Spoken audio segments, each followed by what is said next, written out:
Hello and welcome back to Unpopular People. We believe that listening and learning from each other is key for personal development and success.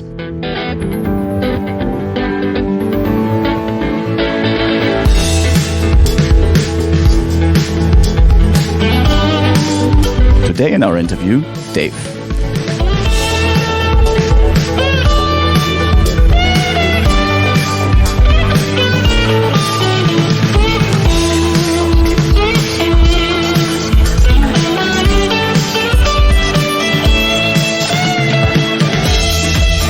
Dave is from Miami Beach in Florida, in the US, and he's also an artist.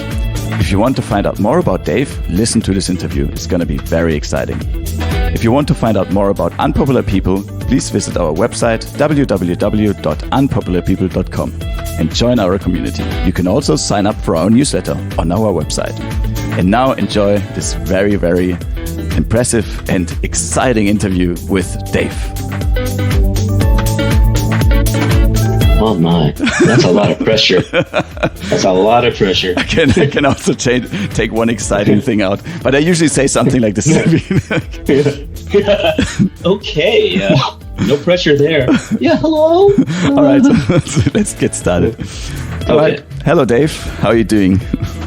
I'm very good, Ben. How are you today? Yeah, I'm very well. We met a few weeks ago in hot Miami Beach, or in Wynwood, where you are mainly based. But we'll keep this to the interview. So our listeners, they don't know you. Like I know you a little bit. We had a few conversations in the past, but our listeners don't know you. And this podcast is called Unpopular People for a reason, because that's what we want to promote, like the artists and the cool people out there that do like impressive stuff. And maybe for our listeners to get a brief idea like who you are, maybe you can tell us where were you born and how did you grow up?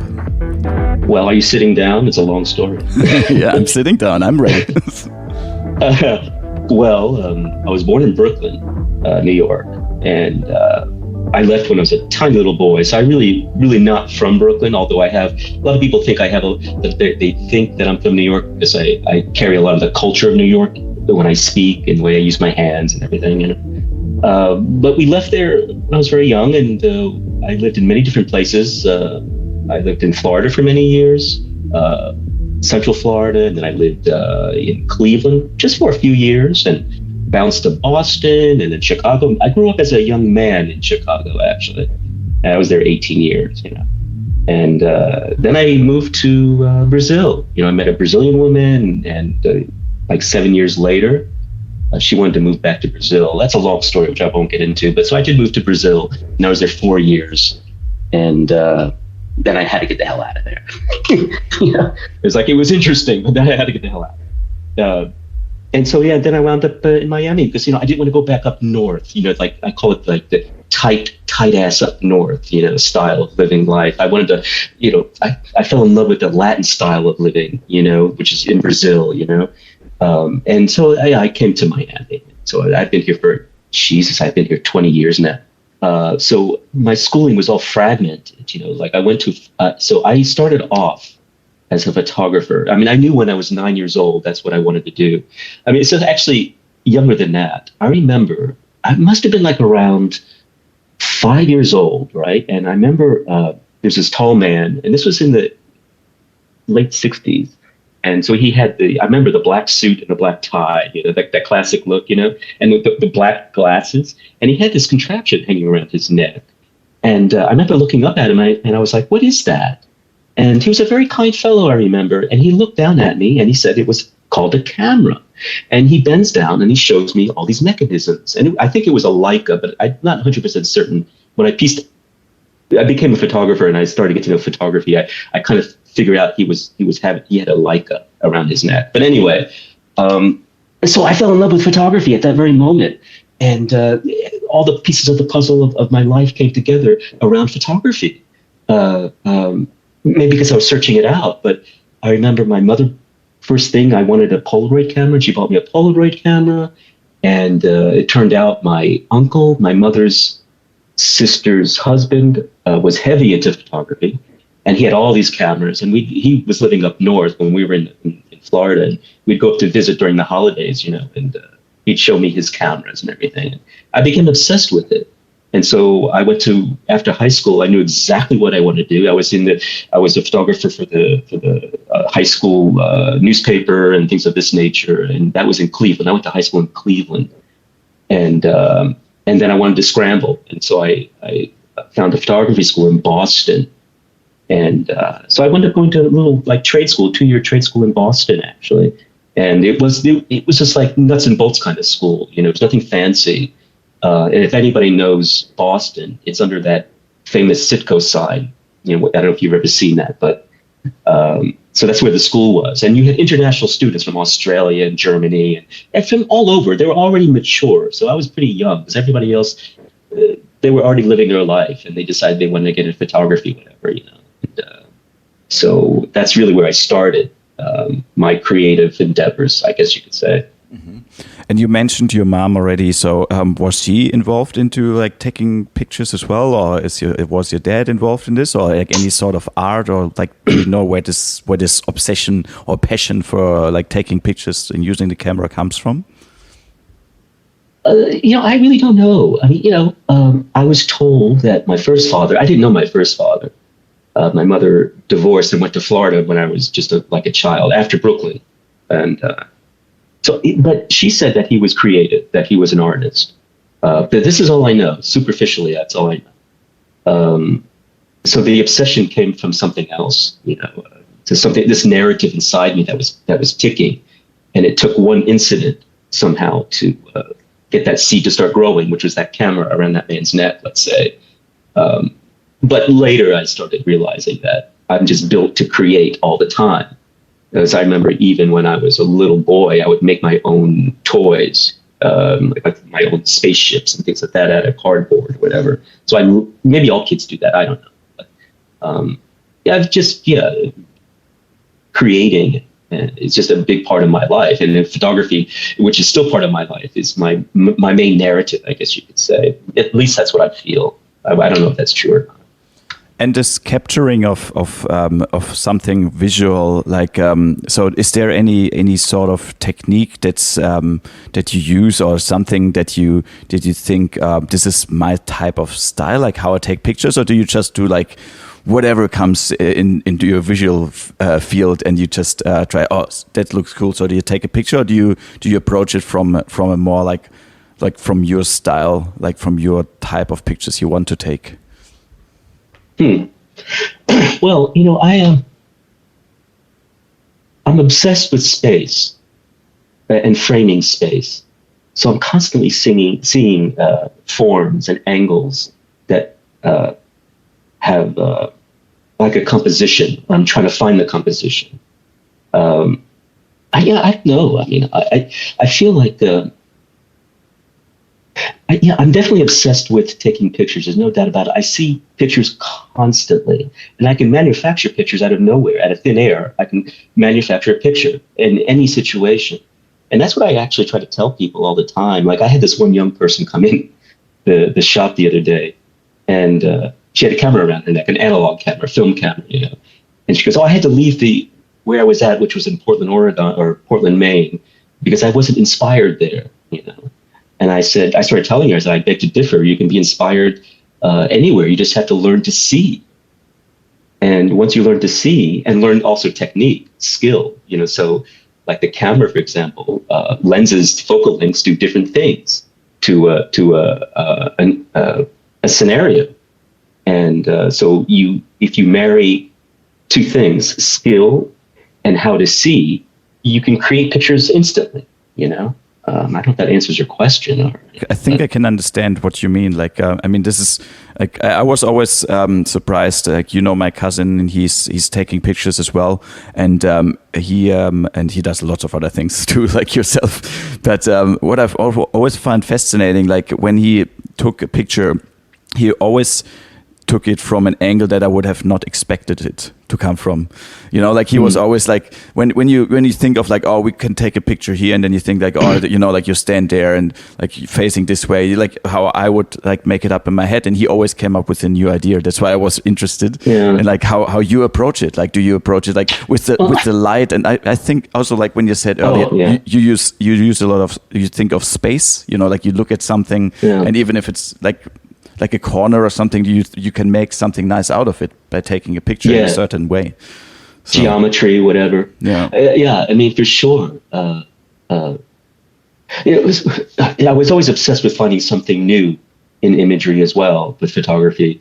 And like when I started out, I remember I befriended this Iranian fellow actually, where I was the first few months as a professional photographer after graduating school. I left Boston. I went to Chicago, and there I befriended an Iranian man, and we worked at a catalog studio. It was nothing interesting, but he was an interesting guy because he's the one who actually started me off at seeing something new. So he took me to an international bookstore. And I remember seeing these fashion magazines from Italy.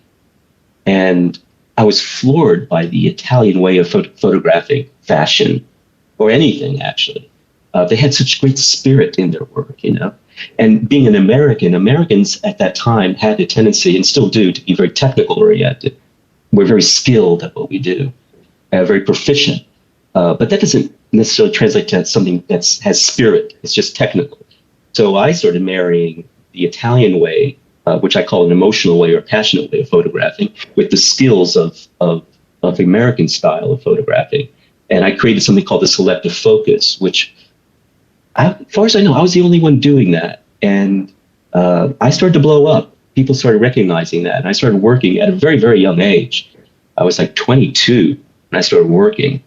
And, I started doing a selective focus, and people had never seen it before. And with selective focus, and let me just back up. What selective focus is so I use large format camera, and you're able to use the front and the back port. You can tilt and swing. I don't know if you're familiar with large format cameras, but the front lens is independent from the back where you put your film in. It's large format. And so you can tilt and swing your front and back port at different angles. So what you're doing is you're controlling the plane of focus from the back to the front, because there's different planes of focus from the nearest point to the farthest point. So basically, I was able to, through selective focus, control how you look at a photograph, focus-wise. So if there's something in the foreground can be out of focus, and something in the mid depth could be in focus, and something in the background can be in focus, and then in between all that can be something in focus. It's hard to explain without actually looking at an image, to be quite frank with you. But anyway, having said all that, I just created this new technique that hadn't been used before, and so I'm always looking to create something fresh and with a unique perspective, I guess you could say. Okay, very cool. And also, like all this knowledge about cameras and this knowledge about like how to do it properly, or how to see things, like how your friends said to you that he can't find anything to take a good picture, and you told her like, oh yeah, there's things everywhere. You just have to learn how to look properly. So all this knowledge, do you remember someone who was a role model for you for those type of things? Do you remember anyone in your life that was like gave you ideas or things? I mean, you told us about the Italian magazines and things, but was there a particular person, or did you have like a mentor or something concerning this? No. I mean, to me, everybody's my mentor. You know, like everybody I talk with has something to say or shows me something that I can find interesting about it. And in terms of famous people, like, yeah, I mean, okay. So I didn't know these people personally, only through images, right? So Irving Penn, for example, I don't know if you know Irving Penn, but he was a great still life photographer. And now I think his time was maybe 50s and 60s into maybe 70s. I don't remember exactly. Don't quote me on that. But Irving Penn was when I saw his images, I was like, wow, this is awesome. And it was like, we surely link this in the show notes afterwards for people to find out more. Yeah. And then there was other people too, like Richard Avedon, I loved his work, and then painters, I just, people who really inspired me were like Matisse, for example, I just loved his style of painting and what he was capturing in his paintings, and I try to mimic that actually in my photography. In fact, there was one famous artist, he was a Brazilian artist, he's very famous. He was looking at one of my pictures and he goes, wow, that looks like a painting, and that stuck with me as well, so yeah, those are kind of my influences. Everybody's an influence to me in some way, Cool. No, that's very cool. That's what we want to hear on this show. Yeah, well, it's true. And also, do you know if you are nowadays, if you became some sort of mentor or role model to other people, or do you teach people in photography, or do you teach people in like the way you do art? Do you have something like this set up? Well, I used to. So after I left Brazil, I quit photography. I lost my heart for it, and for many different reasons, which we could talk about if you want to. But I lost my heart for it commercially, and I decided I wanted to be an artist, a visual artist, And when I got moved to Miami Beach after Brazil, there was an art center, and through my then wife, Adriana, she's a real artist. I got her in because let me back up a little bit, okay? So when I was in Brazil, I decided after I was going broke that I wanted to come back to Miami, and I figured I'd just be a photographer again because I could just pick up where I left off, right? And that's not how life works. And but so I had agents in New York and I had agents in Chicago before I left, which I dropped, of course, when I moved to Brazil.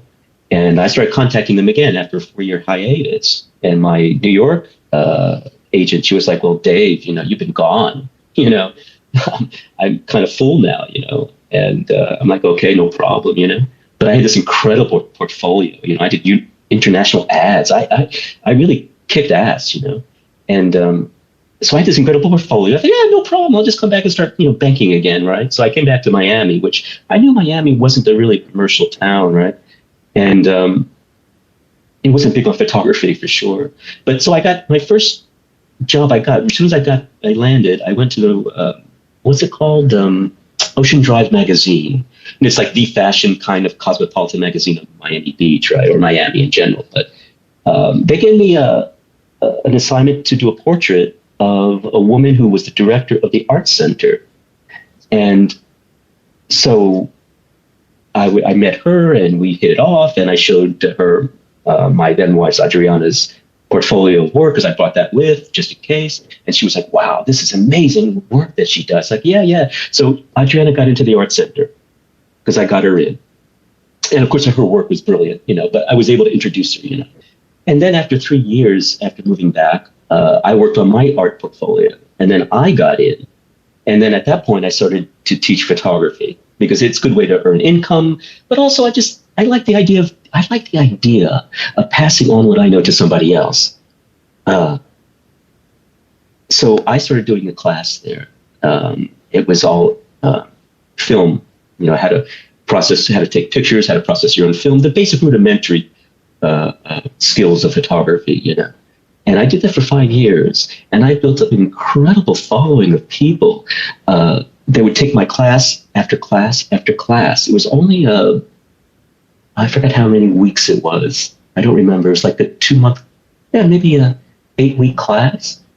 And the same people would sign up over and over again for 5 years because we built up this wonderful camaraderie, and I'm not the kind of person that, I'm a teacher, I'm just teaching you, I learned from them, right? That's what I was saying before. Everybody's my mentor. So, we had this incredible relationship that was forming with all these people, but then there were also new people coming in, like over the 5 years as well. And they wouldn't always sign up again. They would drop out after one class, whatever. So I love the idea of teaching, right? And in terms of your question, have I ever been a mentor? Yes, I have been a mentor. And I've had people come to me later and tell me that they became an artist because of me, or I became a photographer. Oh my goodness. there's this one woman that I had a relationship with her after I divorced Adriana. She forced her way into my life, for like a month and a half. And I saw that she was really good at taking pictures, I was like, wow, do you notice that you're good at taking pictures? And she goes, no, I never noticed. I go, yes. And I told her why. I started showing her in her pictures why she's good at what she is, what she does. And well, now she blew up. She's doing pictures internationally, magazine covers, and she's in LA and she goes to Berlin. Yeah. So cool. That's very nice. Yeah. Yeah. It's nice to hear. Anyway. Yeah. Sometimes you have to show people what they're good in, so they approach it from this angle as well. Because sometimes I think people don't understand that they're really good in something in particular. They, like, for example, like your friend, you said like, yeah, she's been taking pictures, and you showed her in the pictures what are the good things, like what she's doing well. And I think sometimes this is needed, like sometimes we shouldn't just tell people what they are bad in. We should tell them what they're good in, so they continue. Yeah. In this. Well said. Yeah. In that case, you can't be selfish, right? I mean, you have to give of yourself. You have to say, well, I'm going to observe you and see that you're good at something. I enjoy that, and I'm still doing that today in the shop. Young people come in, they want to get into. The shop is not photography. The shop is, it's an art shop, right? So I get these young fashion designers coming in, and they want to know my opinion for some reason, and I'll tell them flat out what I think. They'll show me their work, whatever. And I'm not saying that my opinion is gold or anything, but I'm willing to tell the truth. I'm willing to tell them what I see is good. And also, I think it's important to tell them what I don't think is so good. Absolutely, yeah. And it's balance, right? Yeah. All right. Before we go more into your shop, because I think that's a very interesting topic as well. But you mentioned Brazil a few times, and you said, like, if you want, you can tell me the story. And yes, I want you to tell me the story about Brazil. Like, why did you go down to Brazil, and what was the reason for you to come back? And you said you were broke at some stage. But so, like, tell us the story. Well, so I met Adriana, Brazilian woman. And she said when we first got together that, she would want to go back to Brazil. And of course, I said, sure, no problem. Yeah, that's good. Yeah. Anything to get the woman, that kind of thing. But years later, like 7 years later, she said, yeah, she's been wanting to go back to Brazil. And keep in mind, I was visiting every year, my vacations. We'd go down to Brazil and I'd spend a month down there. And, so I got to know the country and the style of living, and I really enjoyed it. And I was known, people knew my work down there at the advertising agencies. They knew, I had a certain amount of fame built up, right? So my ex-wife, Adriana, I'll call her former wife, she was well connected through friends, and they were in the advertising business. So she had me meet all the owners of the agencies, if you can imagine. I mean, this is like really huge. I didn't think it was huge, but I can be a little naive about how important people are in this world, because I talk to everyone equally, right? But I guess it was a big deal, and they said, oh yeah, Dave, we know your work, or they said, yeah, your work we don't have that here, so you'd be welcome to come here, because we were talking about moving there, So that was sort of like planting the seeds. And then the time came where we decided we'd make the big move. And so I got a 20-foot container, and I packed my studio and Adriana's studio. She had an art studio, and we moved down there. And when we got down there, basically what was happening is I wasn't working at all. They wouldn't work with me.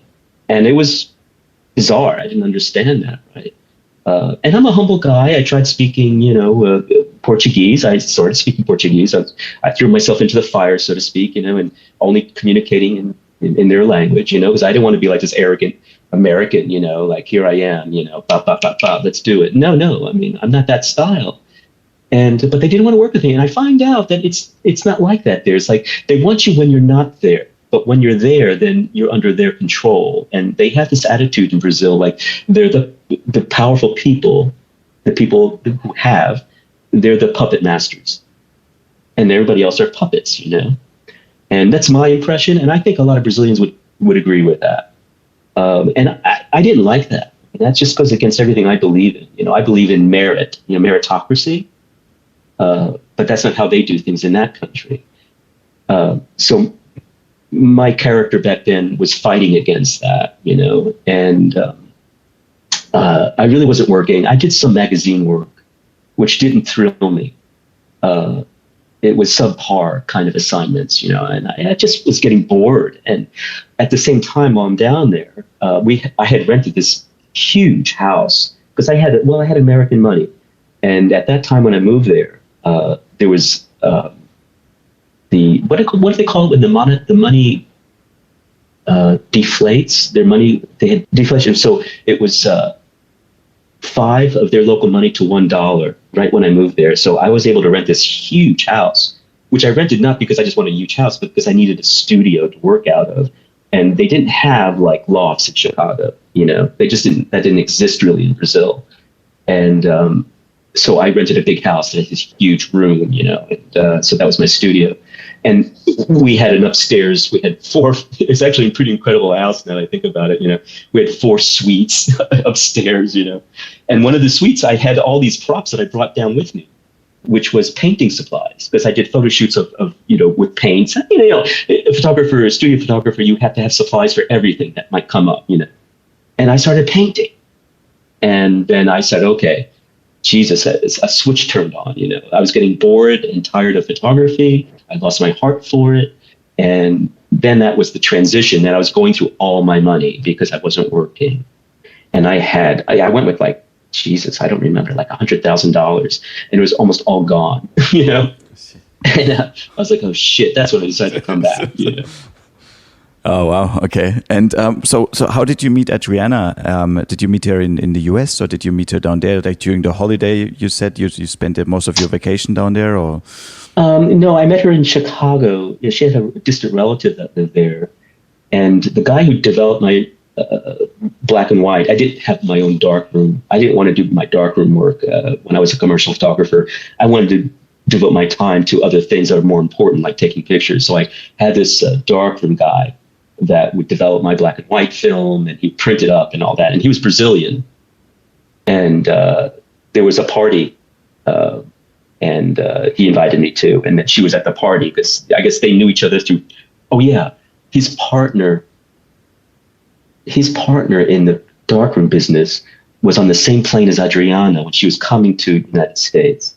And he invited her to a party, and that's how that happened. And I met her at a party. Okay, cool. Yeah. And which part of Brazil did you spend most of the time in? Like, was it like further down south of Florianopolis, or was it like in Sao Paulo or Rio de Janeiro? Yes. No, Sao Paulo. Sao Paulo. Oh, nice. Okay. Yeah. It's a city of commerce, Yeah, it's a massive place, like 20 million or something. Yeah. Have you been there? Yeah, I've been to Sao Paulo. Yeah, I stayed in São Bernardo do Campo. Yeah. Uh-huh. Yeah, that's like a suburb of some sort, I guess. It's a suburb. It's like closer to the ocean, but it's still like a 2-hour drive. I mean, but the city is just so big. I mean, it's just incredible. It's not only in size, like you have Los Angeles, where you have, of course, like many million people living as well, but it's also like the size of Los Angeles is very, very big. And I think in Sao Paulo, you have both. You have like lots of people and the size of the city, which is really crazy, I find. But yeah, wow. Yeah. And the Sao Paulo is an interesting city. It smells bad because they have this the river, the Tietê, I believe it's called, and the Pinheiros that go through the city, right? And it's like sewage basically. Maybe they cleaned it up, but I remember the stench was pretty horrific, But I always used to say that Sao Paulo, the beauty of Sao Paulo is it's in the details. It's in the little neighborhoods. But as a city itself, it's pretty ugly. Yeah, true. I agree. But also, did you spend all your time there, or did you also travel around Brazil a little bit? Yeah, we traveled a little bit. I went to the Nordeste, Fortaleza, places like that. Mostly beach towns, I'd say. And I went to Bolivia once, and unfortunately, that is one thing that I wish I could have done more of would be travel and see South America, right? I was just so obsessed with, at the time was working in photography, and meeting people constantly that I lost sight of the bigger picture of where I was at, and I lost out on. And you, how old were you when you went to Brazil, and how much time did you spend in total there? And so, like, when you came back, you said you were still married to Adriana. Did you get married down there, or did you come back to the US to get married? Or did you do? No, we married in Chicago. Yeah, we married. I married her when I was 29, and 7 years later, I'm not a mathematician. We moved to Brazil, and I was there 4 years. So that puts me someplace like around, what is that? 36 to 40? Yeah, there you go. Yeah. And then when we moved back here, we were still married. We divorced a few years later.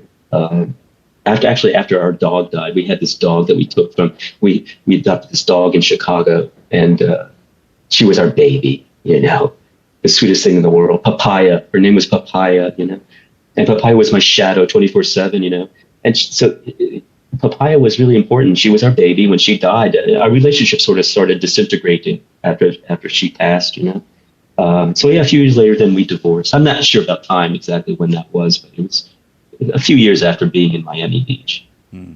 But you're still friends with her?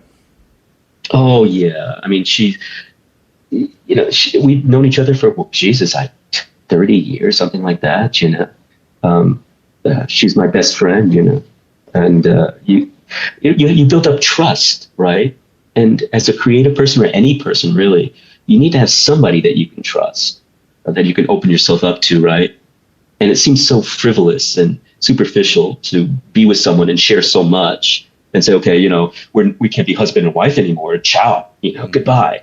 Yeah. I mean, that's not how I operate. Yeah, no, it's a really weird behavior. I don't really get this too. Sometimes because it really depends how the relationship finishes as well. Like sometimes it's not the best ending. Let's call it like this. Yeah. But still, like I think you're absolutely right, because you share so much during a relationship, and I think it's sometimes sad to let everything go because of ego or whatever causes you to not want to spend time with the other person anymore. Yeah, you said it right there, ego, right? Yeah. That's the biggest word. Yeah. And what advice can you give to people? I think nowadays it's also a bit harder to be a photographer because of things like with your iPhone, and you have a camera 24/7 on you, like all the time, and Instagram and what are they all, like the whole, like, I don't know, there's probably more post. What's the other like platforms called where you post all your pictures and stuff on it? There are a few. Oh, yeah. So Pinterest, is it called, like Pinterest? Yeah. And Visco or something like that. Yeah. I forgot the name of it. Yeah. There's so many. So what advice could you give to people that are obsessed like yourself with taking pictures and like since an early age, and they want to be, successful or want to do like the right thing? So is there anything you could tell them? That's an interesting question. Because it is overwhelming. The opportunities that people have just to show their work before it's ready. I think one thing is learn how to edit. I'll pepper in comments once in a while on Instagram. I'll see people they'll post several pictures. Even professional photographers, they appear to be professional. I'm pretty sure they're professional anyway. They'll post multiple pictures, a slide, whatever it is, and I'll look at the whole slide and I'll say, why don't you just choose one picture? You had one really good picture there. Just learn how to edit, I'll say, and I'll say something positive, of course, that I really love that picture, which I did, but Jesus, all the other ones are making that other one disappear. So I would say, just Jesus, learn to edit, I mean, there's a lot of things I could probably say, believe me, if I started dwelling on it, but that would be the main one, and I don't know.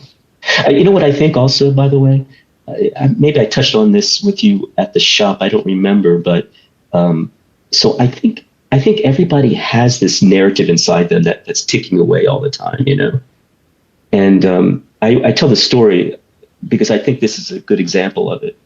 There was this, when I was teaching photography at the Art Center, there was this young girl. She was 14 years old, I think 14. And she got a grant to take my class, and she was from some poor background, and she wanted to continue her classes in photography. And so she took mine, and immediately I saw that she didn't know how to handle her negatives. And I started off, first of all, like teaching her how to properly take care of film. And then I started seeing her photographs, and I started noticing that in her photographs, there was this repetitive image that kept emerging constantly. And I pointed it out to her, and she was like, she didn't know. I mean, people usually don't see that, you have to point it out to them. And now I don't think it's that maybe a life-changing thing, but I guess my point is that sometimes if you don't see it yourself, this narrative that's inside you, somebody else needs to see it inside you. That's where the trust factor comes in.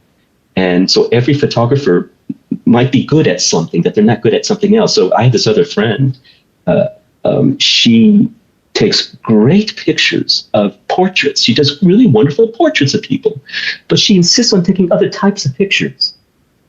That's not her strong suit. And I'm like, I don't know why people have to do that. They always want what they don't have. It's like, you have this incredible skill. Why don't you take portraits, for God's sake? You could blow up, but no, they're not happy with that. They want something else. So I think that's it, is learn to see what you're good at and learn how to edit.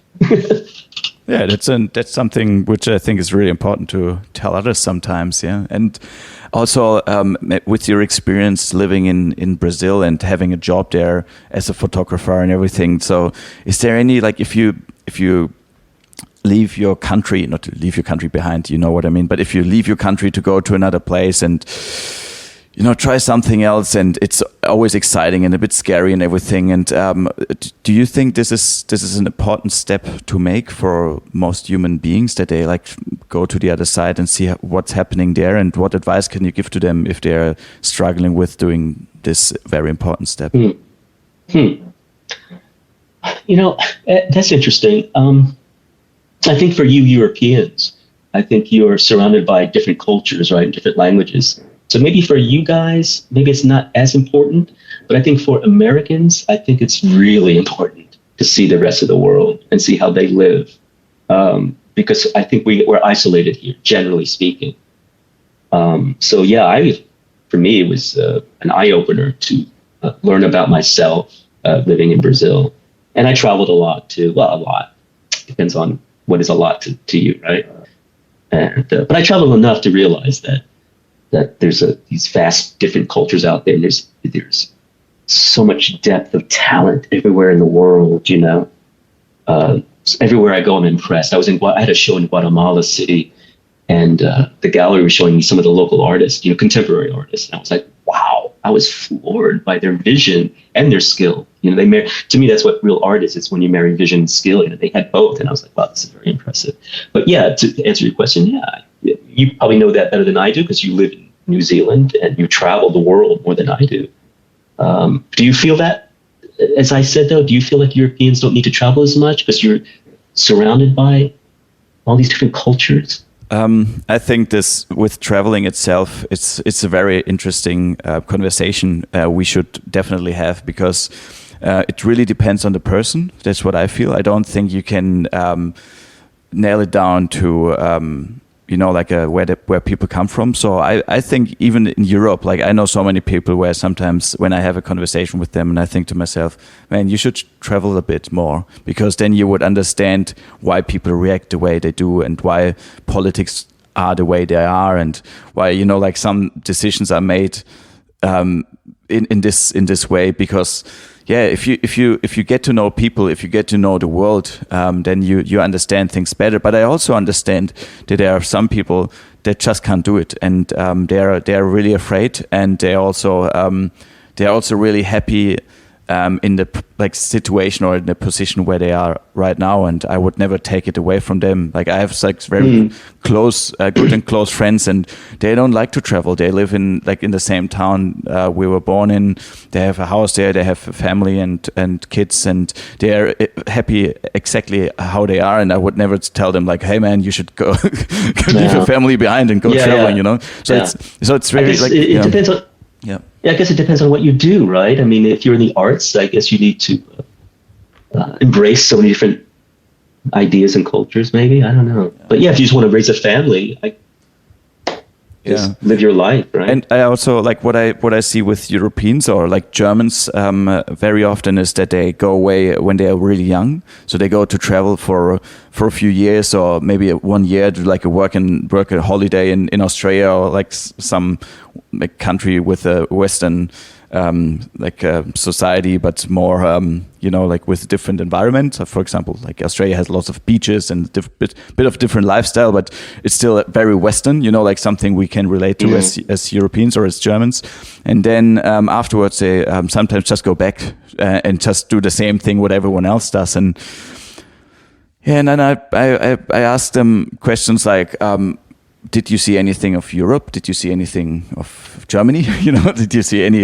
Did you travel around Germany before you went to Australia? And usually they say no, which is a bit sad because I think like you should know your neighborhood before you go to other places. But yeah, no, I find it very cool to like also hear from your side, like when you say as an American, like you think you need to travel a bit more, and I agree. Like I think. We are like born as nomads, like a Homo sapien is a nomad by heart, like all of us are. And just like industrialization or like whatever you want to make responsible for this, that we are living in houses now and living at the same place for most of our lives, like most of the people. I think, it's important to travel. So, but I also understand that many people are scared. That's why I'm very interested in your point of view, especially going to Brazil. I know Brazil, and it can be quite rough, especially like there are areas where you just can't go to. And I mean, Miami has some rough areas too, but I don't know if you can compare it to like a favela in Sao Paulo. No, I do have this thing about when I travel, I have a tendency to have this, to be in a little bubble, rightly or wrongly. I don't know. Like when I was in Guatemala City, for example, have you been to Guatemala City? No, unfortunately not. No. Well, it's a pretty scary city. It's very dark and like gray, like ash gray. At least when I was there, all the buildings are really nondescript, generally speaking, and out front of all the shops, they have this guy with a double-barrel shotgun everywhere you go because they don't have, a police presence, right? And, but everybody told me, the gallery owners and my driver, he said, "Oh, you, it's dangerous." And, they say this in Brazil too. Don't walk anywhere. You can't walk, at night, especially. And I'm like, well, then that doesn't seem the right way to experience anything. And in Guatemala, they have what they call zones. And I think there were 10, if I remember correctly. And I walked every zone, and I stopped and I'd go into a bar and I would chat with the bartender or whomever else was there, a gringo in town, a local little bar, a hole in a wall. And there was no problems, and the same thing in Brazil. I just kind of walk, I'd whistle, like I'm whistling down the street. Like this is, and everybody was kidnapped or people were shot at. And people that I know, Adriana, this one kid stuck his hand in while she was driving. I wasn't there, stuck his hand in the window with a broken bottle, next to her neck. Give me everything you have. So everybody I knew had things happen to them. And there I am, this gringo with blue eyes, walking around whistling. So I was fortunate, I guess. I don't know. Maybe it's my attitude, everything's good. I can relate to this as well because, like, when I was in Brazil, like, I did things where everyone warned me about, like, oh, don't take your phone out and don't do this and don't, like, and like, I mean, I was very fortunate, I guess, to.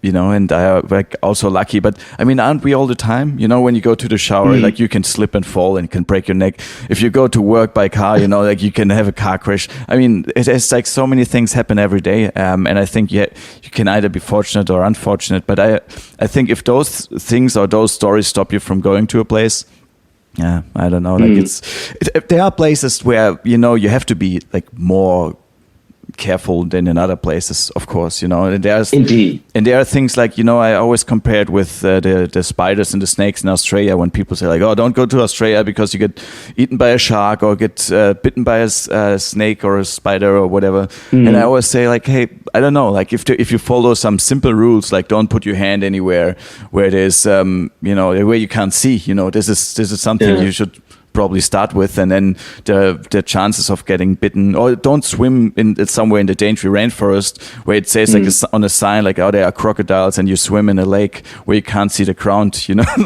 so, yeah, I mean, if you do it's true. You know, it's really funny. When I was a little boy, we used to go to these Florida mud holes, you know, and back then I didn't know this, but they were teeming with alligators. But we were all these kids, like 8, 9 years old, you know, and there'd be a whole bunch of us diving off of swings, you know, like the kind that you see like trees around, and there's like a rope, and you swing into the lake, you know, and there were alligators everywhere, you know, but you're just like innocent in a way, you know. But getting back to this fear thing, you know, it is interesting that, like, I think we do have this privilege of you being from Germany and let's say, or New Zealand, I guess has the same thing in America, in these first world, quote unquote, environments. We have police presence, right? So it's easy for us to say that, you know, and I know what their reaction would be. Like, yo, Dave, you don't really live here on the regular, and even though I did live there on the regular. But I learned a long time ago, not let fear paralyze me from doing what I want. You know, I remember, I remember when I came to this conclusion, I was working as a school photographer. I wanted to be a school photographer. I wanted to just do photography, you know, and I wanted to do this. I figured out the school newspaper. That's the only option for me, you know. And I was really shy because I had moved around so much in my life that, you know, one home to another home. So it was hard for me to make solid friends, you know, and have this continued relationship. So I was insecure. And I remember, like, Dave, you're going to go in front of like hundreds of people in front of like basketball games, and they're going to be staring at you, you know. And I remember thinking, wow, this is going to be really frightening. And I said, no, you got to do it. Don't care. And I remember, yeah, that's when I made the decision, not let fear paralyze me. You know, that you just don't look back on that. It carries with you, you know, throughout your life, that kind of attitude, I think, generally. So are you just saying like that's how you manage to be not stage frightened anymore? Is this so you had like you were holding big speeches in front of big crowds and everything, and you were afraid of it before, but you told yourself not to be afraid anymore, and then you did it? Yeah, you know, I mean, Jesus Christ, I don't know if you really ever get over it, you know, but you learn how to control it. So I sort of let my So when I was doing photography, also getting back to that, I was always really nervous before a shoot. And what I realized, this nervous energy that was bouncing around inside my brain, I would utilize it, and I wouldn't let the nervousness paralyze me. So I would use this energy to be creative, because if you think about it, when you're nervous, your mind is going a million miles a second, right? Bouncing from one thing to another. And if you can control that somehow, to use it to your advantage, I think that's when you can conquer fear, because you go into the zone. At least that's what I did. I went to a zone, and my mind was working on creating, and like I don't miss a beat, you know. So I didn't let it paralyze me. I don't know if that answers the question. Yeah, can you go a little bit more into detail, like how you do it, like how you get into the zone? Do you use like certain techniques, or do you tell it yourself, or did you learn it somewhere? Are there any books or any things that people can relate to? Not really. I mean, I just become a vortex. You know, that's the right expression. When I see something, a picture, when I see a scene, and if it's just like outdoors, let's say, you know, or not constructing a scene indoors, but it's basically the same emotion, there's this tunnel vision that I start getting, that everything in the peripheral, I kind of ignore. You know, people can be talking and everything, and I could be responding maybe, but I'm not really listening. My focus is on what's right in front of me, you know. Maybe that's a masculine energy, you know, and where the feminine energy is like everything, right? Everything in the kitchen sink. They're focusing on everything. They're multitasking, but I don't. I call it the masculine energy, and I'm just like zeroed in on something. And so that's what I do. And it's just natural, I think. I don't really think about it. It just happens. It pulls me in like a magnet. Interesting. And you also lived in different places, right? So your parents moved around a lot, or your mom with you moved around a lot into different places when you were younger. So geez, yeah. I stopped counting. When I was like 22, I think we moved like 36 times. I had 3 fathers. My mother divorced 3 times, and in between all that, there was these constantly. We were gypsies basically. And my mother used to tell me, she had an expression. What did she say? Your home is where you're sitting. So it's just a fragmented lifestyle as a young man, a boy. Yeah, interesting. And do you think your creativity also comes from there because you have like a different experiences in different places with different people all the time? So like there's lots of different influences that come into your mind. And do you think like your creativity might be coming from there, or does it come from somewhere else?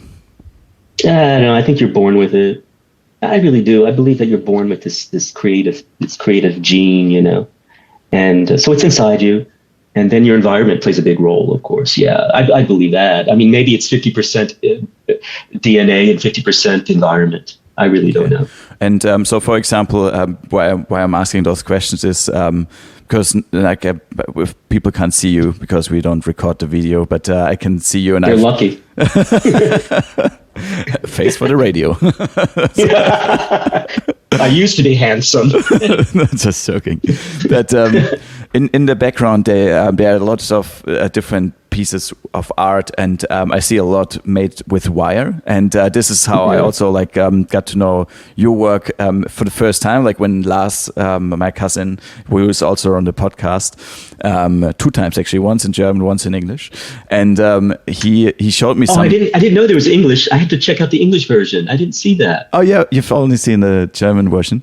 Yeah, okay, good. Yeah, I wasn't paying attention because it's in German. But yeah, okay, that's cool. Yeah, there's also I'm sorry to interrupt. No, that's so good. Yeah, no. To finish my question is, so what brought you into that? Because now I can see like all the different. There's a chair and there's a fan and there's a guitar and there's a like flat Earth.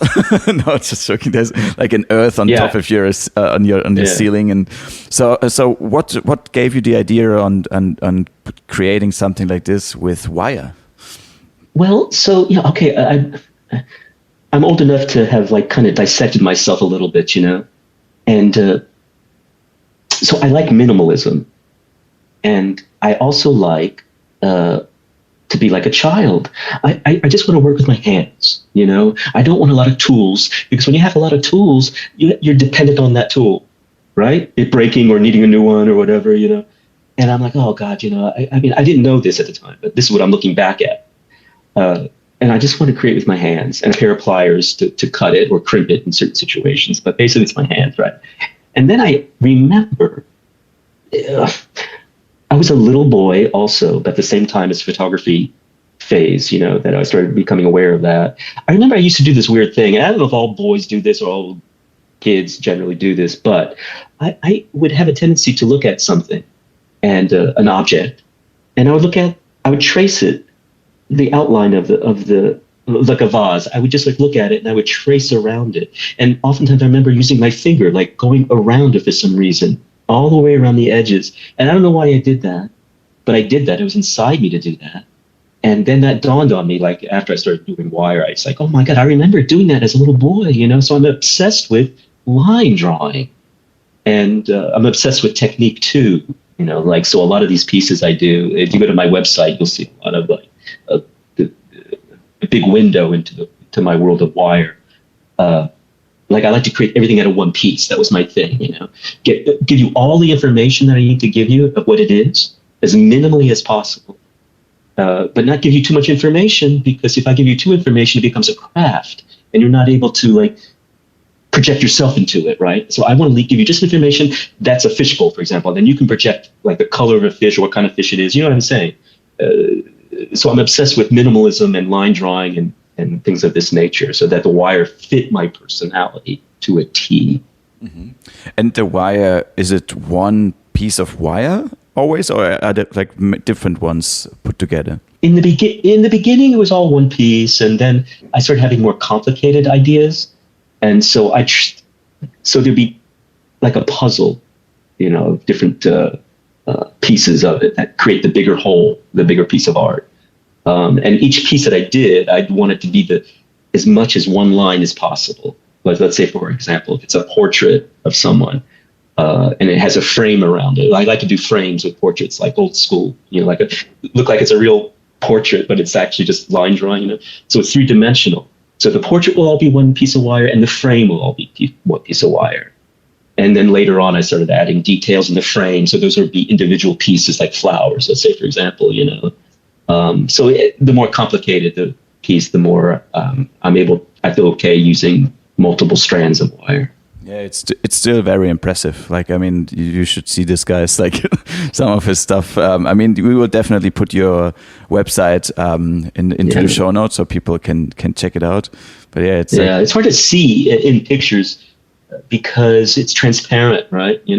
And sometimes it has like a 3D effect, so it's like the like you have like an earth, like half of the earth. It's like on your ceiling, right? Yeah. And it's also coming out, so it's very cool. And also I realized when I was at your shop the other day in Wynwood, and I saw that you use a lot of stuff that is like recycling. For example, like cans where you used the little. I don't know how to call this thing that opens the can. It always comes with the can. So that's Adriana's work. Oh, that's Adriana's work. Okay. Yeah, she does found objects and things of this nature as well. That's what actually is one of these things that ties together. She likes to work with metal. And she works with mainly found objects or recycling hardware items, let's say, whatever, that she finds into making her imagery. Okay, cool. And the wire, you are like, where do you get the wire from? Can you just buy it in a hardware store or something, and then you just? No, so there is some wire you can buy. There's a simple wire called. There's two names for it. There's baling wire and tie wire, depending on what culture you come from, and that's just like a annealed wire. It's 16 gauge and it's flexible.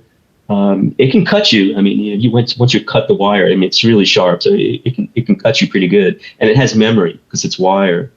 But a lot of the wire I use, I jumped up to using 16, 12, and 10 gauge, and 10 gauge being the thickest. And I get that from many years ago. I had a studio that was open to the public because I was in the art center, as I mentioned earlier. And this one dude walked in and he was like, "Hey, yeah, I really love your work. Is there anything I can do for you?" And I'm like, "I don't know. What do you do?" And he goes, "Well, this is my I'm car. a stripper." And I got a pole in the back. This is perfect.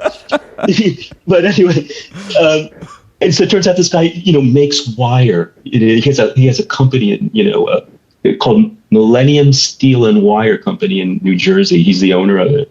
And so for years, I'd make a phone call like, yeah, give me whatever you want, So it comes in pounds, that length, and I get 100 pounds of wire, So that's where I get mine now. So It's awesome. I have sponsorship. Yeah. Nice. That's so cool. Yeah. And I want to ask you a few more questions about your shop now, because we've talked about it a few times. And I found it very interesting because the last time I came to Miami in 2017 and I met you then, you didn't have the shop back then, right? So it's just like, when did you start the shop, or when did you open the shop? 17. It's hard for me. Time is really hard for me to measure, but we've had shop for 7 years, 2 years at the current location that you were at, and 5 years at another location that was like this little enclave in North Miami. And nobody went there. It was like really like desolate area. And we got it for free, the shop, I don't know if this bores you, this little story, but when I started doing near the end of Adriana's tenure at the art center, she was there 9 years. I was there 9 years too, but I was 3 years behind her, so I had 3 more years left. And in that transition for her leaving the art center, which was her income, because you did very well at the art center. People come in from all over the world at galleries and whatever, it's amazing. And so you can make a living doing that. And as she was leaving, she was like panicking, like for income. And I said, well, why don't we start? I always want to do T-shirts, right? For whatever reason, I've had this click inside me to take my line drawing idea and put it on a T-shirt. And I got an old Singer sewing machine, just the cheap one, $50 version, and I bought a zigzag footer. It's because it's called zigzag stitching, so I bought a footer for it. And I started making these T-shirts freehand, I call it, right?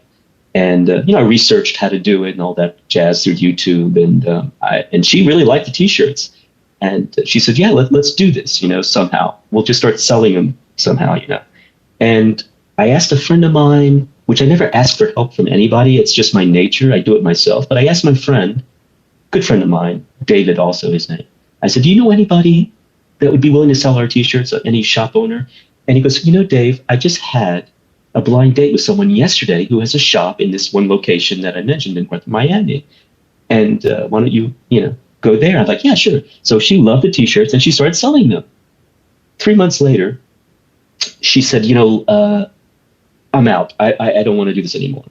And the lease is paid up for 3 months. Do you want to take over the shop?" And I was like, "Yeah, it'd be awesome." And I had told Adriana, she'll tell you this. I told her, I said, what we need to really get this business going is a free store someplace so we don't have to worry about rent. And like everybody, she would say, "Oh, that's crazy, Dave. That's never going to happen." I'm like, "Yeah, that's what we need." And sure enough, this happened, right? And after 3 months, the owner of the little enclave, it's like a little shopping center, I call it sort of like a mix of like Berlin and tropical. They mix together. It's a very beautiful little area. Berlin only because it's like nondescript buildings that he built, like concrete, with just glass window, whatever. But it was in a garden, and he painted the floor, beautiful mosaic tapestry on the floor and everything. So it was a really stunning little spot. It was just secluded. Anyway, so he instead of asking for rent, he traded T-shirts for rent. And then I told her what we really need is a free shop someplace in the busiest neighborhood in the world, And I did say this, and she was like, "Oh, Dave, that's never going to happen." Well, so Adriana has friends of a friend who had this open a shop in Wynwood, right? Just before COVID, like 2 weeks before COVID. And so she invited us to participate, not as an equal partner, but just have a little rack in the back because we were established artists and people knew us. And it'd be good for them because they were new to Miami. And this would be good to draw people to the store and, give them a little bit of credibility, I guess, was her thinking. And she also liked what we were doing. So we had this little rack in the back, and I brought my embroidery machine there. And 2 weeks later, they lock everything down, right? And 2 weeks later, they start panicking because there's no money coming in and the rent is like, enormous. And they scramble. They say, "Okay, we're out." And so I go to the owner of the building, who is, I call him the godfather of Wynwood. I mean, he basically built Wynwood. It was his brainchild. And I said, "Look, we can stay, He knew Adriana's work. He didn't know my work, but he knew Adriana's work because we had her work there, And so, we hit it off because we were from the same background, sort of Brooklyn, that kind of thing. He said, yeah, stay for free. So we stayed for free, like for 6 months, I think. And then we started paying rent slowly. And now we're into the, thousands of dollars. I don't want to talk about that. That's crazy shit. But so we got, so I kind of realized, I don't know if there's a lesson in all this or whatever, but I think we have to ask people for help sometimes. And we have to be willing to dream big and vocalize our dreams, Like if you want to be a worldwide DJ, just say it. You have to work hard for it, obviously, right? That goes beyond that. It's saying to the universe, "I need your help somehow." I don't know if it makes any sense, but no, that makes total sense. I think it's very important to sometimes seek help from our surrounding, and even if it's a universe or if it's your neighbor or whoever you can reach out to. I think sometimes this is important. It's also like dream big is something. I would rather change it to plan big because I think plan it already involves like some actions, and dreaming is just like a state of not being conscious. So dude, that's true, right? But very well said. But on the other side, I know what you mean by it, and I totally agree with that too. And I think if you want to do something in particular, yeah, you can go for it. I mean, speaking as a white male from a Western society, where we're from. So this is something we can definitely say, and I think this is also important, for others that are like us, can understand that. Yeah, if you want to change the world to something better, yeah, you can go for it, and you should go for it, because it's always a good choice, and also plan something big. It's also a good choice. And I'm curious now with the shop, because when you enter the shop, there's a big animal greeting you. What's the name of the cow? What's the name of the animal? Yeah, explain a little bit the background of the cow. Oh, you love Daisy. I saw you. Daisy. Fondling my cow. Well, the cow. We have a lot of art there that's not ours. That's sort of handed down. And there's a man that Adriana and I are both friends with. He was a friend of when I lived in Chicago. And I'm sorry if some of these stories are boring, but everything's a tangent of something historic that happened in my life. It's part of like how we get stuff in life, right? And so I had this studio, my photography studio in this building in Chicago, and the owner really liked me. He was a really old guy. He was like 80 years old back then, He really liked me, and he liked my work. And there was an art gallery downstairs, and he was going out of business. And he says, "Hey, I like your work, and I like Adriana. You met Adriana. She's a lovely woman. Would you like to take over the gallery for free?" Like, yeah, why not? So we started mounting shows and shit like that. And his good friend, his best buddy, was this man that befriended us as well. And he's still alive. He's like, 98 years old, something like that. And he self-made man, one of these guys that used to sell like refrigerators in 1930s or something, like door-to-door refrigerator salesman. And he made a fortune, and he just made millions, And he had this idea. He was an interesting fellow. He had this idea to mimic or rip off, I call it, bentwood chairs. Remember the bentwood chairs, like the old rocker chair that it's kind of iconic? Yeah. It's made out of bentwood. In the countryside, they're usually like outside of the house. Yeah, okay. Mm-hmm. Yeah, indeed. Well, he had this idea to make this bentwood out of plywood, steamed plywood. So he was the first one to create this, and he didn't patent it, he would always tell me. And the Chinese ripped him off, but he made millions of dollars off of it while he had this idea, And so anyway, so he used to travel the world, this guy, everywhere in the world. The carpet that was in the shop, that Persian carpet was his. He gifted it to us. Anyway, long story short, so wherever he goes, he would collect artwork. He liked to support the artist, and he bought this cow. And it was done by I think he told me it was like an art farm guy. He bought it someplace in Iowa, I think. That's what he told me. And so it's been around a while. I think it's like 60 years old. That's it. Yeah, that's not a very cool. Interesting story. No, it is an interesting story. And also, we had a brief conversation about this at the shop. But there are a lot of shirts and pieces of art that has a fungi or like some sort of mushroom on it. I think even on the shirt you're wearing today, I can see there's, I think, a mushroom on it too. Yes. Yeah. Oh, yeah. Yeah. Yeah, Alice in Wonderland with mushrooms. Yeah. my take on it. Yeah. So, what is your relationship with mushrooms, and why they on the shirts and on your like art? My first experience with mushroom was in Brazil when I was visiting there many years ago. Before we moved there, Adriana's family has a farm in the farm belt of Brazil. It's in the interior, like 4 hours from the big city of São Paulo. And the father he died recently, but he had this farm, like 9 hectares. I forgot what they call it, hectares. So it's a pretty decent size. And they had cows there, and the first thing that Adriana liked to do was pick the mushrooms, So she introduced me to the mushroom. And she'd always draw mushrooms. She was always into it because she did it coming from a small farm town. She had experience with it before I did. And then my first experience was that we picked this giant mushroom. It must have been 5 inches across the head. And and the fun part was searching for them, following the the cows and their poop, So you're talking specifically about mushrooms with psilocybin, so magic mushrooms? Yeah, this is where it all began, was the psilocybin mushroom. And after that experience, fast forward, I like to listen to people who are like these bona fide gurus of mushroom life. Terence McKenna was the first one. Terence, right? I think, did we speak about Terence? Yeah. And then Paul Stamets. Yeah, Paul Stamets is the big one. He's the guru of mushroom research, and but not just psilocybin. Like the ones that are healing, that have healing properties. They all have healing properties. Anyway, I started doing my deep dive in the mushroom world. And similar to what you see in that movie, Fantastic Fungi, I think it's called. Yeah, the documentary on Netflix. Yeah. Yeah, and Paul Stamets is in that as well. But I mean, I knew all about that before I saw the movie, because I tried to do my deep dive on it and find out more about them and how humans are very closely related to the mushroom, which he talks about that in the documentary.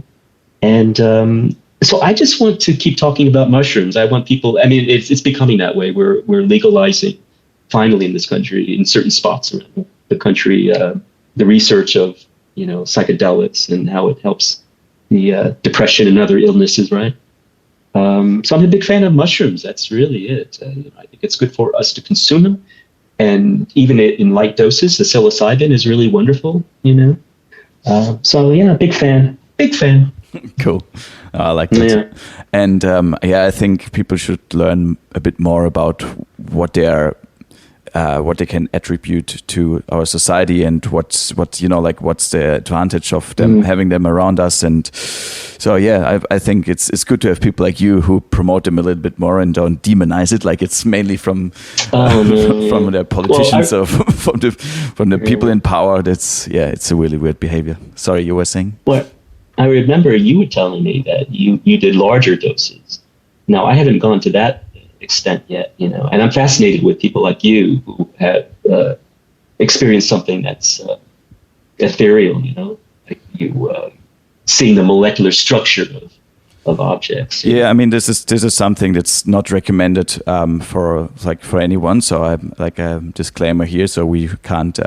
It's not. We don't promote it in any way. And I think everything has to be taken with care and under supervision, if possible. Like have someone around you, so you're safe. You're in a safe environment. Setting is very important, and all those things. Agreed. So yeah. You need a mentor for that. You can't do it yourself. There's no doubt about that. So I think and this larger doses. I mean, just a few years ago we had this conversation because of sometimes I feel it's a bit strange when people sell you mushrooms if it's in a place where you can buy them legally or illegally or whatever. But if you in certain countries you can buy mushrooms, like in the Netherlands, for example. Also in Mexico, there are some places where it's accepted. So there are little towns where they have like shops and they sell mushrooms everywhere. And I've been to those areas, and I find it fascinating that people offer you mushrooms based on your experience with them, and they offer you larger doses if you have a lot of experience. And that's why we had this conversation, because I said to you, like, I don't need like a large dose, because I don't want those experiences anymore where like you lose your ego, like you have this. I don't know how you can call it, but you think you're dying, but you're not dying. You know that you're not dying, but you're also dying somehow. It's kind of it's a mixed feeling, and I think it's very hard if you are preconditioned, if you have something like a mental health issue and you carry this into this experience. I think it can be more harmful than it's actually helping you. So this I think I agree. Needs to be said for people to be very careful, and even in Germany, Sorry. No, go ahead. I just wanted to say, in Germany, they sold mushrooms legally until 2003 or 2004, and then they changed the laws around, and you could order them online, and now you can't order them online anymore, and they're so demonized. And I agree with you. I think there's so much potential for a society, and yeah, again, like if this can help people, or even if they have like recreational experience with it, I think this can also be beneficial. I rather like, you know, when people say like, oh, I don't do mushrooms, but I drink alcohol, and then I think to myself like, yeah, like what's worse? You know, like I don't see like many people with the bad experiences of mushrooms, but I see like so many people having bad experiences with alcohol. So yeah, I don't know. That's my personal opinion. Yeah, no, agreed. Yeah, it's interesting that the fungi, you know, I've been talking about lately, well, for a while now, but every once in a while it comes back into my conversation, that we need to like rethink everything, including death, you know? And I think that instead of putting people in caskets when they die or burning them, just bury their body in a hole with mycelium spores, you know? And the fungi will eat that body just like it does a piece of fruit or any rotting corpse. And it can become a tree, you know? And instead of cemeteries that honor death, you should have cemeteries that have trees in it, like that's Uncle Bob, which is that like mango tree, for example. You know, and so that is really the cycle of life right there before us. If we could just sort of like think of it in those terms, you know, just let's let fungi become part of our life in death as well as in life. You know, they support our immune system. I'm talking about, you know, not psilocybin necessarily. Yeah, like there's so many use cases for mushrooms or fungi. I mean, there's also the use case for clothes, for like textiles and all those things, which can be very sustainable, and also for like food in general. I mean, they're very rich in nutrition. They have like protein and lots of minerals and stuff in it that are good for you, you know. So not only the psilocybin, like fungi in general, I think is such a fascinating field. So I think it's so cool that you promote it a little bit, you know, and that people have like more awareness about them and have this conversation with others, because if you wear a shirt where there's a big mushroom on it, like it usually starts a conversation like this. So indeed, it's true. Yeah, the shop, it does do that. Yeah, the shop is sort of like a focal point for that, you know. There's no doubt about it. I had some interesting conversations like what we had, you know, about with people, because they see the shrooms everywhere, you know. Because there are really some, we're an art shop. So we're not getting someone who's just going to go to, let's say, Nike store. They're going to be someone who has a curious mind, right? And so, yeah, it's great to have these conversations and try to keep expanding our knowledge, right? Yeah. So, yeah. Cool. So where can people go? Maybe explain here, like how they can find your shop, or where can people go to find out more about you? Oh, yeah. So we have we call it the Pink Bastard Art Shop. Instagram, it's Pink Bastard Art Shop, one word. And we have our address there. It's in Wynwood, Miami. And I'm there 7 days. Well, today I took a day off. But for this interview, of course. Yeah, of course. I took the day off for Ben. That's right. But yeah, so we're there. We're open 7 days, basically. And we're open door and open heart, ready to greet and meet anyone. Nice. And why Pink Bastard? Oh, gosh, you know, when I was talking to Adriana, when I told you earlier that she was at the end of her time at the Arts Center, we sat down at my table and we're discussing names for our business, you know, and it's a combination of this stuffed animal. It's a pig that I bought Adriana when I first met her. And this stuffed pig has a personality. It smokes cigarettes. This pig is really quite something. And we call it a pink bastard or pink bitch or something like that, you know. And when we were coming up with the name for the shop, I said, why don't we call it Pink Bastard? And her reaction was similar to like everybody that I met at that time. They said, well, she laughed, of course, because it's funny. But then you start realizing you're really going to call a shop Pink Bastard. And that was before it became a show. We were also an art forum. So we organized art exhibits with other artist friends. We haven't done that in a while. But that's on the pinkbastard.com website. You'll see the art forum and also the art shop where we do the embroidery. But anyway, so everybody was saying, "Oh, Dave, you can't call it Pink Bastard. Nobody's going to like it, and you're not going to get anywhere with that kind of name." And I'm like, "Well, I'm going to do it anyway." Like maybe that's the rebel artist in me, right? I'm just going to do what I want, and there's no rules. I hate rules. Do you know? I've been fighting against rules my whole life. I don't like rules, and certain rules make sense. You know what I mean. But just rules generally. I 100% agree with you there. So that's all good. Yeah, and then now I like the name. People laugh, they giggle when they see the name. It's memorable, and it's also kind of, I don't know if is it ironic, because pink represents something. They use pink in color theory. Like for the prisoners, they'll put pink in the room and it calms them down, it relaxes people. It's a pretty color. And then bastard. So it's like contradiction, Pink Bastard. So I sort of like that. It's just whimsical as hell. Oh, that's funny. Okay, now I know where the name comes from. And so if you so this show is called Unpopular People, but imagine you would be popular, so you would fill the stadiums and you would have millions and millions of followers and people around you all the time. And would you be different than you are now? Would you act differently, or do you think you would have yourself under control, or do you want this at all? Or? It wouldn't change me at all. I know that. I alluded to earlier, I talk to you like I would talk to the president. I don't really care. I'm judging character, right? So I don't think I would change, And I also believe that, and I carry this with me, humbleness is the key to create a longevity, So if I'm on that big stage, it's because I'm creative. I'm doing something creative that they like. And so in order to maintain that, it's being humble, because whoever's in front of you has something to say that's interesting, that can inspire you.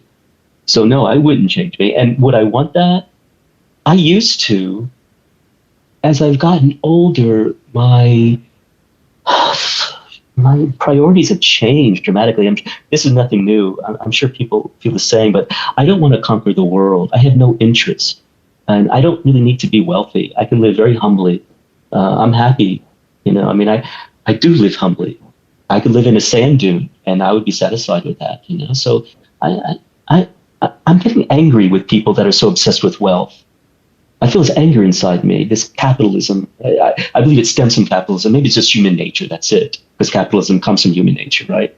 But I find it really disturbing to see how people worship wealth and money. And so at this point in my life, I don't need that, big state with all that money, because that's money comes with that, right? That vast wealth.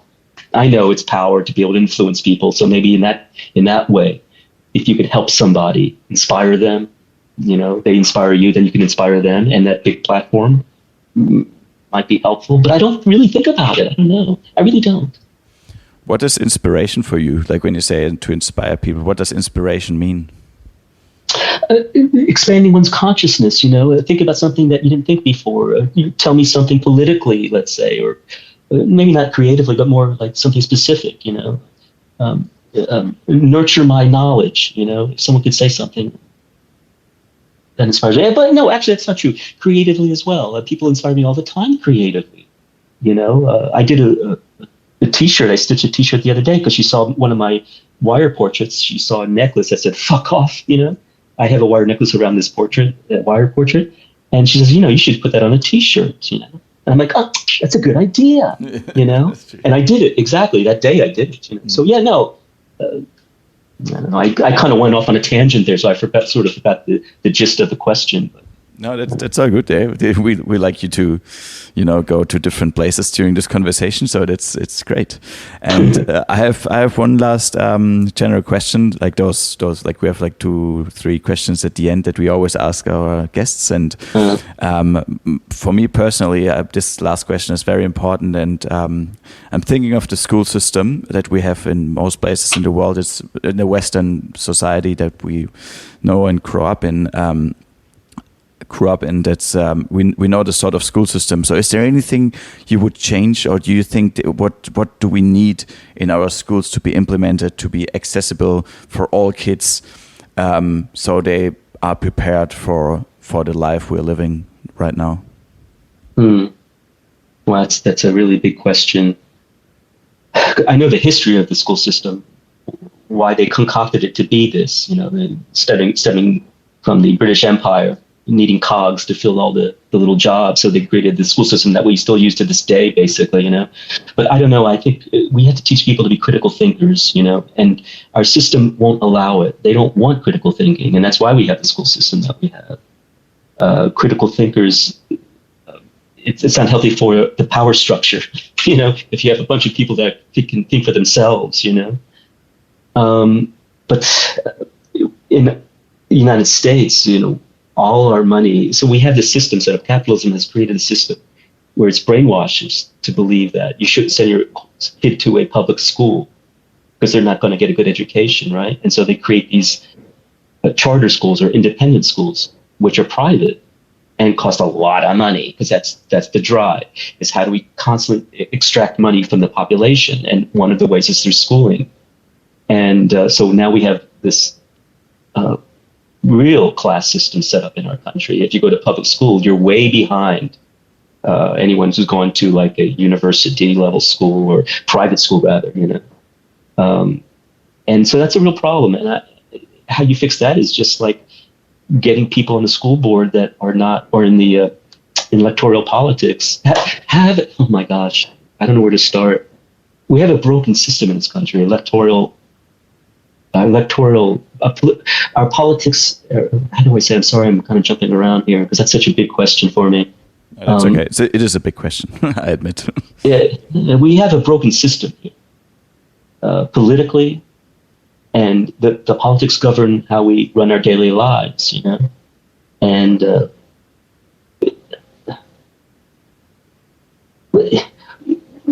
constantly telling us that to punch down. We have this thing in this country.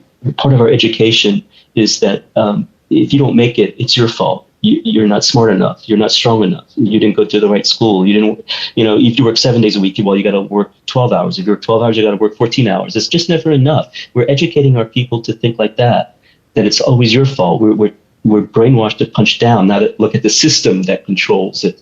That's not giving enough money to public schools. And to try to get good quality teachers that go to public school is a real problem also, because they're not paid as much, right? And that starts leading into like this bad schooling and a bad education for the masses, let's say, because not everybody can afford to go to private school, which gets more expensive every year. I don't have kids, but all my friends tell me what it costs. It's staggering in this country anyway. So we have a real broken system. But the American way of life is changing, and I'm a short-term pessimist that I don't think we're going to have a very rosy we don't have a very good political structure in this country, for sure. It's definitely corrupted. And that's dictating the school system. The school system, it's all by design, They wanted to create a dumbified citizenry, and that's what they got. And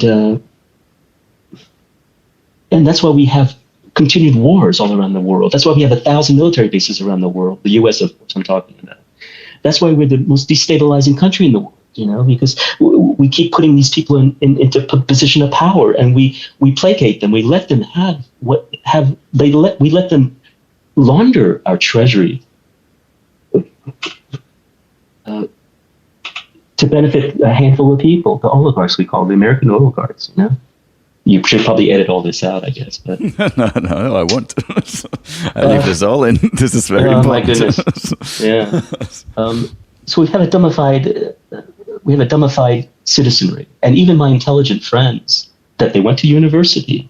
When I try to have a conversation with them about what's really happening, what really happened with COVID, for example, because I'm a critical thinker. I don't believe anything my government tells me. I don't believe anything big corporations tell me, and that's the way it should be. But everybody, for some reason, just buys into this shit, They believe that we need to have war everywhere in the world because they need our help. So what do? We go and kill people that need our help? That doesn't make any sense. It's all basically to funnel money to the energy extractors of the world, All our treasuries going to that. All our decisions are now all based around the war economy, oil and energy economy, big pharma, all our funds. If you look at what big pharma is sponsoring, they sponsor 70% of all of our media, and so they dictate what the narrative is. And the critical thinkers out there, the ones that are fighting back, are being censored because the people that control the media platforms, they're the billionaire class, right? And they're in bed with the government because they own the government. They're one and the same, and they own the media. So they own everything. And so our education system, I think, is a shambles because of it. And so getting back to what my friends who are intelligent, they're not intelligent. They're not knowledgeable. They're not critical thinkers. And I'm really disappointed. They broke my heart, actually. A lot of people broke my heart. And I can't have a conversation with them anymore about it because they think I'm a conspiracy theorist or something, like, oh, Dave, you're just an artist. What do you know? I had one friend that said they would take my opinion seriously if I went to Yale, like they come from that mindset, Little does he know, if I went to Yale, I'd be talking just like them. I wouldn't be a critical thinker because that's not what they want in Yale. They want status quo kind of people. Anyway, that's a circle, right? That's a big circle jerk. But I don't know what to tell you about this education thing. Yeah, I root for the Germans. I pray for the Germans to help us. I pray for the Europeans. I always put the Europeans on a pedestal, in terms of being critical thinkers.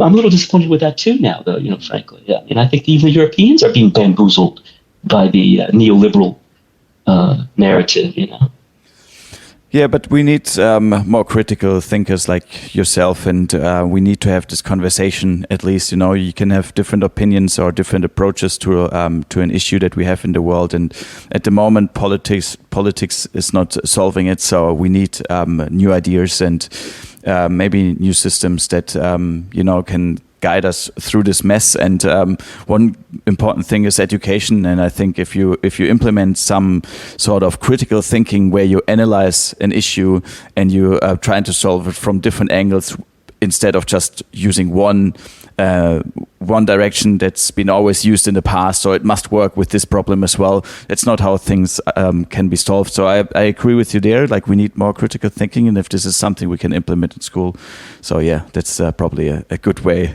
to go. And that's a very nice answer that I was hoping for and I received again because we always receive very, very that's why for me education is key for so many things. And as we say in our slogan, like listening and learning from each other, which is nothing else but education, is key for personal development and success. Yes, sir, you wanted to say something. What I think also, you just pointed to something, a tangent of an idea about education. Like, this is nothing new, but if we could just, God forbid, we could take our children and teach them and find what that narrative is inside them, and let them be what's good for them, not for money. Don't be a doctor because it's just good for money. Don't be a teacher because, well, you need a job and I don't have others. Figure out what you're good at, for God's sake. I mean, I don't think it's asking too much. No. Just teach our children, nurture them in a better way. I don't know. Yeah, we need more experts, and we need more people like real experts, like people that are very, very how do you say, proficient in their field, and they know what they're doing because they have many experiences, or they have enough emotional, social, and logical intelligence to answer the questions that need to be answered at the moment. And you have a few of them, so they can work together and they can look at each other's hands, like, this is the way you do it, or I have a different way. Maybe we can combine those two, or maybe we use this instead of this, and so you can find solutions for the things we're struggling to handle at this time. So yeah, beautiful said. Yeah. So Dave, I don't want to hold you back much longer already. Like it's your free day today, and I want you to, enjoy it a little bit. It's because no, I thoroughly enjoyed it, and seeing your handsome face, it was even better. The cherry on top. For me as well, like seeing your handsome face, it always makes my day.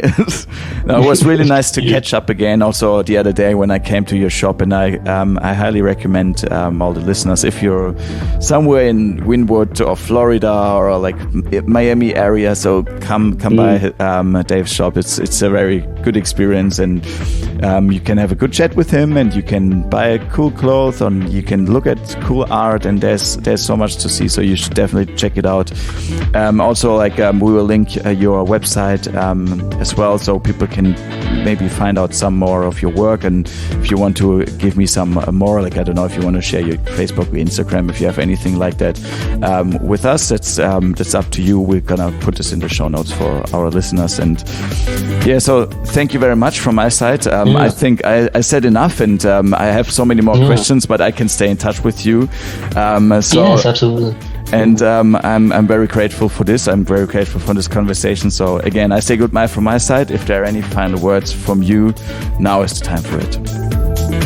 Well, no, thank you. It was a real pleasure seeing you again, and I'm grateful that you think I'm interesting enough to be on your podcast. So I look forward to seeing you again in person. New Zealand, I think I'm making plans to go to. So I look forward to it. Thank you so much.